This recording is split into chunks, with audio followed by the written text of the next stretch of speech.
Jedna tužna, tragična informacija, a mnogi su ostali u potpunoj boli kada su čuli za ovo. A danas govorimo o teškoj saobraćajnoj nesreći koja se dogodila u Bogatiću, gdje su život izgubila dvojica mladića starosti 19 godina. Prema pisanju domaćih medija, nesreća se dogodila oko 23 časa. Poginuli su EL iz Klenja i PD iz Petlovače, dok su još dvije osobe sa teškim povredama prevezene u bolnicu u Šapcu. Istraga tek treba da utvrdi tačan uzrok i okolnosti ove užasne i stravične nesreće koja je potresla sve.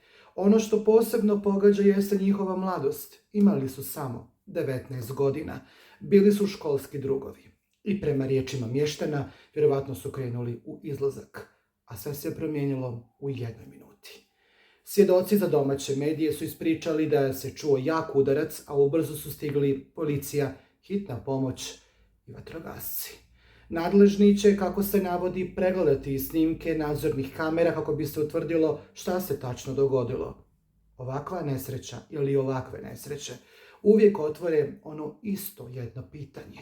Koliko smo zaista svjesni rizika u saobraćaju?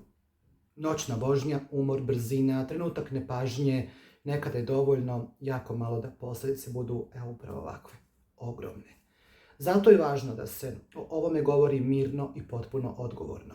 Dragi moji, budite uvijek oprezni, otvorite oči i uvijek sve gledajte. Javnost ostala je tužna. Auto nije samo prevozno sredstvo, nego velika je zaista odgovornost. Dvije porodice su ostale zavijene u crno, a dvije mlade osobe su izgubile život, nažalost. Ovo je trenutak da se zapitamo koliko vrijedi stići nekoliko minuta ranije ako se time rizikuje nečiji i sopstveni život. Zato, ako vozite noću, ako ste umorni, ako ste pod nekim pritiskom društva ili žurite, usporite. Bolje je zakasniti nego da se nikada ne stigne na to mjesto. Mnogi se opraštaju od njih na društvenim mrežama sa zaista jako tužnim i dirljivim riječima.